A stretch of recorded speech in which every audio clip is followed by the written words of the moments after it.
এই প্রথম গাউছিয়ায় সম্পূর্ণ নিরাপদ ও আস্থার নিশ্চয়তা নিয়ে চন্দন পাল গার্লস স্কুলে ভর্তি চলছে।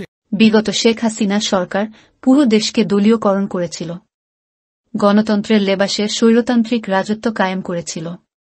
বিগত সরকারের দুর্নীতির তথ্য চাওয়ায় সচিবালয়ে অগ্নিসংযোগ করা হয়েছে বলে মন্তব্য করেন বিএনপির যুগ্ম মহাসচিব ও নরসিংদী জেলা বিএনপির আহ্বায়ক খায়রুল কবির খোকন। গত 31 ডিসেম্বর রাতে মাধবদীর স্থানীয় একটি কমিউনিটি সেন্টারে Narsingdi chamber of commerce and ইন্ডাস্ট্রির আয়োজনে ব্যবসায়ীদের সাথে মতবিনিময়ের সভায় প্রধান অতিথির বক্তব্যে তিনি এসব কথা বলেন।